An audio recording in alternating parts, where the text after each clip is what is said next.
Yo, what is going on, guys? Winner Kills here, and welcome to the third round of the Buffalo versus Rochester, New York 5v5 Ironman / Team War. $250 a team, so $500 total in the pot. Winning team wins $250, other team loses $250. So yeah, here we have Colin Goodrich, aka C Goody 17, on the left versus Tavin Gadsby, I believe. So yeah, gonna be a pretty interesting match. Both very, very good players here. Buffalo is up 2-0 over Rochester, so they have their full team left, Buffalo does, and Rochester only has 3 players left, so yeah, Buffalo definitely in a pretty solid lead here. So we will see Tavin win the die roll, and he will go ahead and opt to go first. And yeah, this is a mirror match, as you guys could already tell. Looks like Colin opened up Crow, Imperm, a Desires, Ashina, and Adhara. Looks to be the opening 5. We're going to see Tavin lead here with the Ashina quick linking into a... quick synchroing into the Changing there, but no. Obviously linking into the Monk. And then going to go ahead and resolve a Vessel here. Always love to see Tenyu Vessel. One of these stronger openings for Swordsoul. No Ash here from Colin, so this is definitely a very good card to go ahead and resolve. Yeah, Vessel. Ashing Vessel is always a very solid Ash. Same thing with Ashing Heavenly Dragon Circle, Ashing Ashina, Ashing Emergence, Ashing Ecclesia. People often say that Ash isn't very good against Swordsoul, but there are definitely good Ashes in the deck. It's just, you know, how often does it come up, right? So we're going to see him dump Shathana. Get that into the grave. It looks like he's going to go ahead and add the Vishuddha on the summon of Vishuddha. We're going to see him decrow the Ashina. So that will turn off the full Tenyi line for now anyways. It would be pretty funny if Tavin had a Adhara in hand and then added back the Ashina and then Ashina'd from hand to summon another Adhara from deck. And still kept going. But now this puts Tavin in a weird situation where he's not going to be able to freely just go into a Chijiao without the normal. He's going to have to commit other cards here now. Unless he has exactly like another Ashina in hand. So it looks like we're going to see him go Long Yun, discard, Emergence. Which is interesting. I mean, if we were trying to play around Nibiru at this point, I guess it doesn't matter anyways. But I believe at this point, I think Team Rochester has put it together that Colin is not main decking Nibiru. Obviously, it's not really common practice for Swordsoul to main Nibiru anyways. So yeah, not really too worried about here in game 1. We're going to see him commit the normal summon of Adhara. So I guess that makes sense. So it looks like he's going to go for Chainlink 1 Chijiao. Or Chainlink 1 Qixing probably, and then Chainlink 2 Chixiao. Unless he's... Actually, you probably do it Chainlink 2 Sinister, Chainlink 1 Grandmaster. Looks like he is going to go ahead and Imperm the Grandmaster. And then we're going to see him go ahead and activate Sinister in response to banish the Imperm. Tavin will still get the draw, but miss out on the search there. So I guess that worked out fine. I feel like you could still have just like Emergence for a Moyi. And then normal Moyi reveal, but I guess that's playing harder into Imperm there.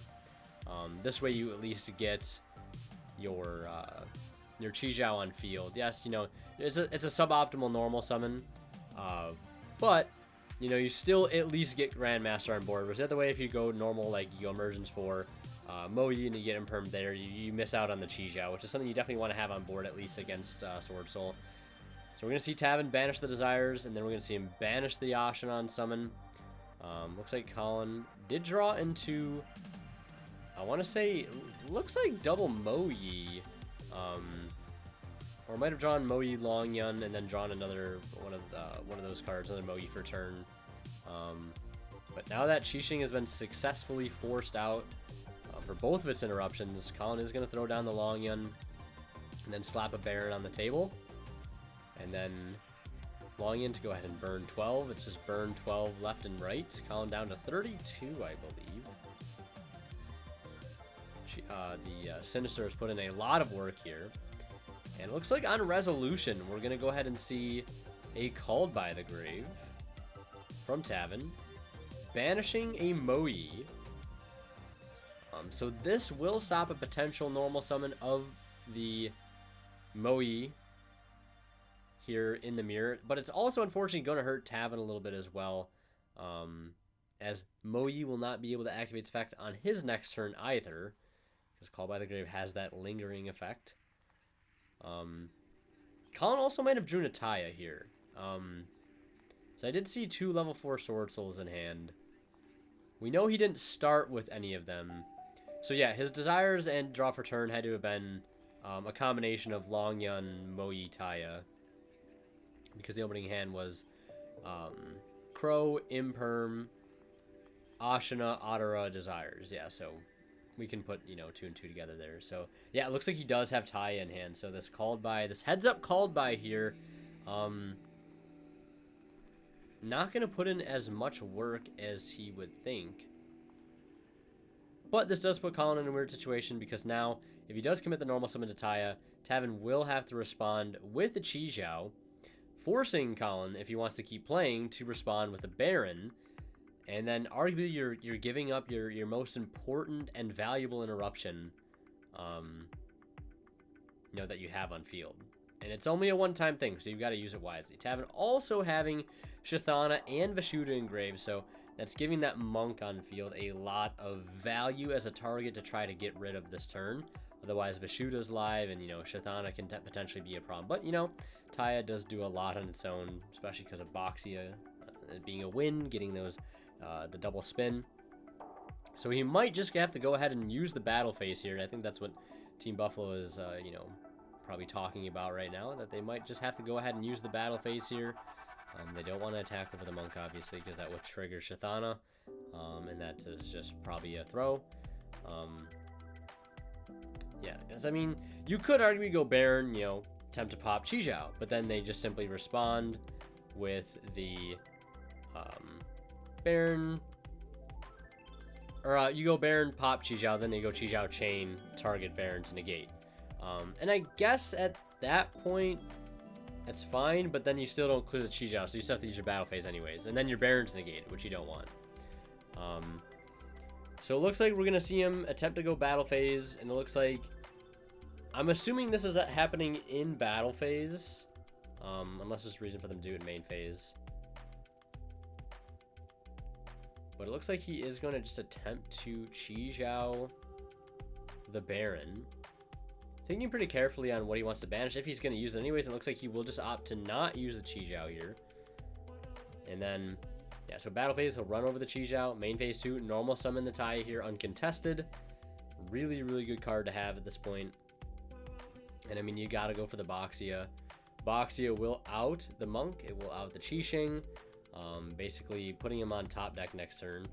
Well, we know he has Ashran in hand, which can only get so far, especially with Baron being on the board, kind of controlling everything. So yeah, Taya 2, or it might have been, you could say you could chain block the Taya here, but the last card in hand is known. So we're just going to see him go, Boxia spin the last 2, and then Taya dump. I think he dumped an Ashina, if I saw that correctly. Yeah, it looks like to be an Ashina. And it looks like he's just going to go ahead and pass turn. He could continue to extend there if he, had a way to use Moe this turn. Looks like he'll attempt to activate the Ashina, and Baron will negate, put him on, you better have drawn exactly Taya or Emergence. Looks like he did not see it, and then we're just going to see him pass turn. Standby phase, no need to activate Baron. Go to main phase 1, pop the set, it's a Heavenly Dragon Circle, and then Moe reveal Vashuda for game. And we're into a game 2, Colin up 1-0. And looks like opening hand for Colin is double Lightning Storm, Ash, and I think 2 Tenyis. Double Lightning Storm, Ash, Adhara. So no Sword Soul here, no Sword Soul cards. Tavin's going to open up very similar to how he did in game 1. Special summoning the Ashina. I'll move the mic a little closer to the face. Might have been a little quiet throughout the beginning of the video, but oh well. So yeah, he's going to spec the Ashina, link it for Monk, and then special summon Adhara. And looks like no DD Crow here like we saw last time. No Ash on the Ashina. So this is going to go ahead and summon a Tenny from the deck. Most likely going to be Vishuda. And I think I see Moe, Emergence, and one other card in the hand for Tavin. So this will be interesting to see what they decide to go for here, whether or not it's going to be Berserker. Well, I mean, you can 100% guess that Collector is not in either side deck here for these decks, because, you know, you want to Collector yourself, right? It's certainly a hard enough card to deal with when it's being dropped in by your opponent, let alone, you know, potentially having it be on your field and messing up your plays. So they don't really need to worry about Collector here. Nibiru, on the other hand, is a card that games 2 and 3 is very, very real in either of these players' decks. So it looks like he will attempt to go for the Chao Feng play here. You know, going for the Boxia is going to signal that they are trying to set up Chao Feng. And Chao Feng is not only going to be able to turn off the Nibiru here, but it also can turn off things like Chi Zhao, Boxia for the opponent, can also turn off Ashina. So it does turn off a lot of things within the deck's engine outside of Nibiru. So it looks like the Boxia will resolve, bringing back Adara, going for Chao Feng. They will summon it in defense. This play does play very hard into Imperm, though, on the normal summon. I see Called by, Emergence, Moya. So if there was a Imperm there, that would have been a very good Imperm. That would have been a turn ender, honestly. Yeah, 100% turn ender right there. So that's like, that play is very, very greedy. We're going to see Ash on Emergence after the Moe resolves, and there's the Called By, so 2 games in a row with the Called By. Is what it is, though. So we're going to see him go ahead and add Long Yun here. But I mean, at this point, you're pretty much scot-free, because there's no real hand trap at this point you really care too much about. Any other hand trap you would have cared about would have already been used at this point, so Adara adds back the Long Yun. Or Adara adds back the Ashina, and then we see Long Yun pitch Ashina here. We're just going to see him go for the draw 2 combo here, burn 12, and then synchro into the Chi Zhao here.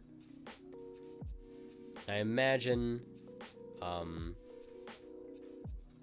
this is where I would probably deck thin before I draw. So I'd probably do Chi Zhao 3 and then everything else 2 and 1. Just because, like, you already know they don't have Imperm because they would have hit Moe. You already know they don't have Ash because they already tried to Ash the Emergence. We had the Called By for it. So now you're just drawing into side deck cards. Draw 2. Having Blackout. And I see another trap. So I can only imagine it's either Imperm or Anti-Spell. Setting 3 here, actually. So, yeah, Standby Phase, Anti-Spell. And Colin has double Lightning Storm in hand. And he drew Ashina for turn. So this hand is what we call extremely dead, heavily countered, and Tavin takes their opening extremely well into Colin's hand. So we're going to game 3. Colin obviously opting to go first. We're going to see him lead with Desires. It will resolve here. No Ash Blossom, so that much is known here. But I did see a copy of D-Barrier in the hand for Colin, which is going to be an extremely hard card to counter for Tavin here if he does not open up exactly Red Reboot. Yes, Tennies can kind of play around it and play through it, but it's like kind of a tall order because you're really only getting Shaman and Monk into play. You're only really popping a card or 2 if you have access to Shatana on top of it. Yeah, so we're going to see Colin go normal Moe, reveal Adhara, and I do see an Imperm here for Tavin, so this Imperm will go in. Colin actually does not play Heavenly Dragon Circle. I think that's the one difference between the both lists on screen right now is that Tavin is playing the Dragon Circle and Shatana, whereas Colin is opting not to. I've talked to him extensively about this, you know, when I was playing Swordsoul. Like, when we were getting ready for Hartford, playing Swordsoul and everything. You know, me and my friend Adam couldn't convince him to get on Circle. He's not a fan of the card, just likes playing, you know, Triple Vessel, maxing out on all tennies, you know. Kind of like Walter Jewell, right? Walter Jewell Swordsoul, and I respect it. So, you know, taking the L there to the Imperm. But having D-Barrier is pretty insane. Tavin's going to try to suss out the back row with the Vishuda, and he will find out very quickly what it is. It is D-Barrier, obviously calling Synchro, and then we're going to see Ash on Desires as well. And now it's putting Tavin in a very tough spot where, you know, you've got to you've got to set up something, right? You've got to try to set up at least Shaman Monk to put up some sort of roadblock here for Colin to have to try to deal with. I do see an Ecclesia in hand, which is going to be really strong. We're going to go ahead and see him special summon Adhara, link it into a Shaman, and then effective Shaman, discarding Vishuddha. Go ahead and summon out the Shaman, or summon out the Monk, rather. No access to Shathana here, unfortunately. Not every hand can get access to it. The other unfortunate thing here too is like you're put in a position where it is known that Colin has Adhara because it was revealed off the Moe. So it's also like, do you want to make his Tenyi's live, or do you want to put him on exactly have Long Yun, have Emergence, have Taya? No, Taya won't work, or have Moe.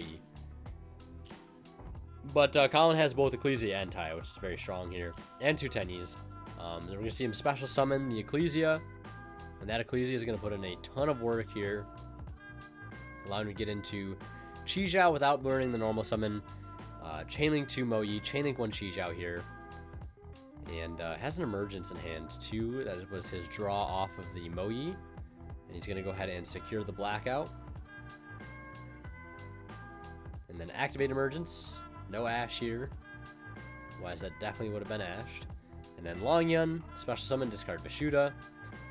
Could have used Vishuddha right there, but I guess it doesn't matter since he has Taya. So getting the Baron on board, normal summon Taya, and that is just going to be game with a double spin Boxia. So we're going to see Colin take this one here in a mirror match, 2-1 over Tavin. Buffalo now up 3-0 over Rochester. I don't know. We might have to call Colin the janitor here. Get the brooms, get the popcorn, right, as DB Grinder says. Yeah, so Rochester only has 2 players left. Can anybody stop Colin? Find out in the next episode of this here 5v5. And yeah, thank you guys so much for watching.